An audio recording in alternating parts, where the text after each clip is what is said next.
திருச்சிற்றம்பலம். தினம் ஒரு திருமந்திரம். திருச்சிற்றம்பலம்.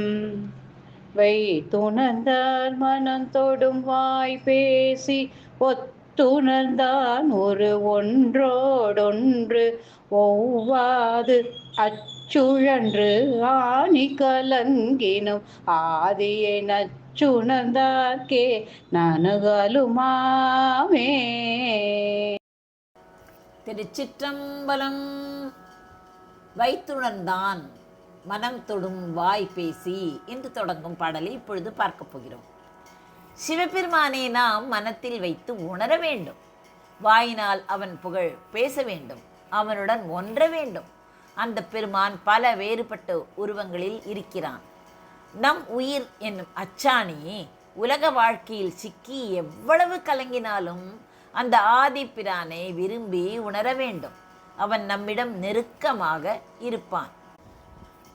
வைத்து உணர்ந்தான் என்று வருகிறது. மனத்திற்குள் வைத்து உணர்ந்து தியானித்து, மனத்தோடும் வாய் பேசி, மனதாலும் வாயாலும் நாமம் சொல்லி ஒருவன் மனதிற்குள் தியானம் செய்தும் வாயினால் இறைவனின் நாமத்தை பேசியும் வருகிறான். ஒத்துணர்ந்தான் ஒன்றோடொன்று ஒவ்வாது. ஒத்து உணர்ந்தான் என்றால் அவன் மனம் இறைவனோடு பொருந்தாது இருக்கிறது, ஒத்துப்போகவில்லை. ஒன்றோடொன்று ஒவ்வாது. உடல் உருவத்தால் செய்வது ஒன்று, ஆனால் மனம் இன்னொன்று என இரண்டும் பொருந்தாமல் இருக்கின்றன. உடல் அளவில் பூஜை தியானம் என்று இருந்தாலும் மனதளவில் அது பொருந்தாமல் இறைவனை சேராமல் இருக்கும் நிலைதான் அது.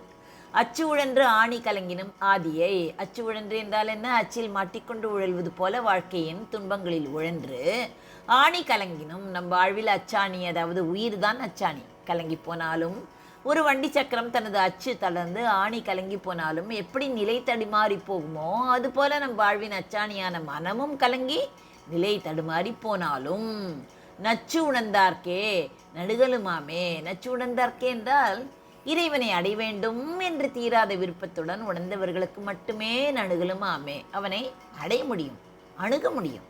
இந்த உலக இன்பங்களின் மீதுள்ள பற்றை விட்டுவிட்டு இறைவனை அடைய வேண்டும் என்று தீராத வேட்கை கொண்டவர்களுக்கு மட்டுமே இறைவன் அருள் கிடைக்கும். இப்பாடலின் மையக்கருத்து இதுதான். வெறும்பாயால் இறைவனின் நாமங்களை சொல்வதாலோ மனதிற்குள் வேண்டி கொள்வதாலோ மட்டும் அவனை அடையவே முடியாது.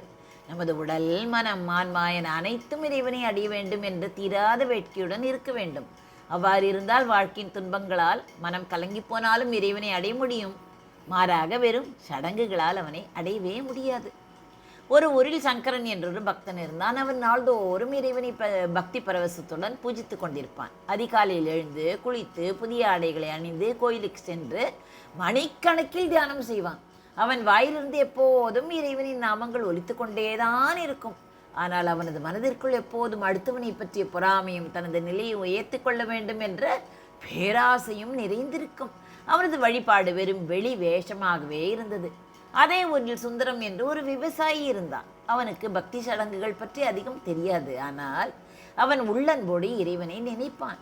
அவன் உழவு செய்யும் போதும் அறுவடை செய்யும் போதும், இறைவா, இந்த விளைச்சலை நீதான் கொடுத்தாய், உனக்கு நன்றி என்று மனதிற்குள் சொல்லிக்கொள்வான். அவன் தனக்கு கிடைத்த ஒரு பகுதியை ஏழைகளுக்கு கொடுத்துவிட்டு மீதியை எடுத்துக்கொள்வான். அவனது மனம் எப்போதும் இறைவனுடையே இணைந்திருக்கும். ஒரு முறை கடும் வறட்சி ஏற்பட்டது. ஊரில் உள்ள அனைவரும் தங்கள் வாழ்வாதாரத்தை இழந்து தவித்தனர். சங்கரனும், இறைவா, ஏன் என் வாழ்க்கையை இப்படி சோதிக்கிறாய்? நான் தினமும் உன்னை வணங்கித்தானே வருகிறேன் என்று புலம்பினான். அவனது மனம் தான் இத்தனை நாள் செய்த வழிபாடுகளுக்கு பலன் கிடைக்கவில்லையே என்று கலங்கியது. அவனது வாழ்க்கையின் அச்சாணியே தளர்ந்து போனது. ஆனால் சுந்தரம் என்ன செய்தான்? தனது நிலை கண்டு வருத்தமே படவில்லை. அவன் மனதிற்குள், இறைவா, இதுவும் உனது செயல் போல் இருக்கிறது, இந்த சோதனையில் இருந்து மீண்டு வர நீதான் வழிகாட்ட வேண்டும் என்று வேண்டிக் கொண்டான். வறட்சியின் போதும் அவரது மனம் இறைவனை சரணடைவதில் கலங்கவே இல்லை. ஒரு நாள் ஊர் மக்கள் அனைவரும் ஒன்றாக சேர்ந்து கோயிலுக்கு சென்று இறைவனை வேண்ட முடிவு செய்தார்கள். அப்போது ஒரு ஞானி அங்கே வந்தார். அவர் மக்களிடம், உங்கள் மனம் கலங்கி போனாலும் இறைவனை அடைய வேண்டும் என்ற உண்மையான வேட்கை உள்ளவர்கள் யாரேனும் இருக்கிறீர்களா என்று கேட்டார். சங்கரன் உட்பட அனைவரும், ஆம், நாங்கள் தான் உண்மையான பக்தர்கள் என்றனர். ஞானி புன்னகையுடன், உங்கள் மனதுள் இன்னும் இந்த உலகப்பற்று தான் இருக்கிறது. உங்கள் வழிபாடு அச்சில் மாட்டிய வண்டி போல சடங்குகளிலேயே சுழல்கிறது.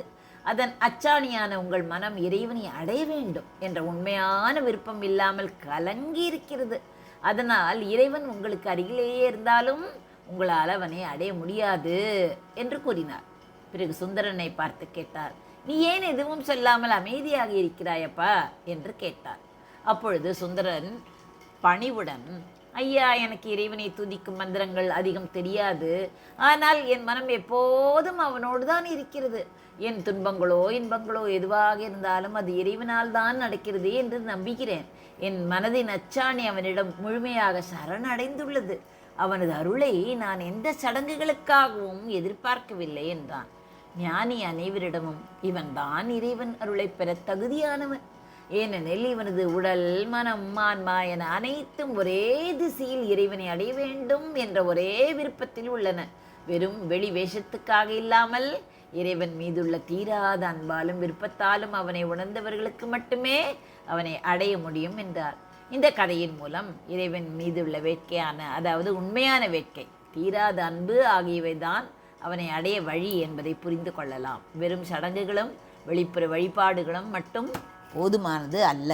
வைத்துணர்ந்தான் மனத்தொடும் வாய் பேசி ஒத்துணர்ந்தான் ஒன்றோடொன்று ஒவ்வாது அச்சு உழன்று ஆணி கலங்கினும் ஆதியை நச்சு உணர்ந்தார்க்கே நணுகலுமாமே.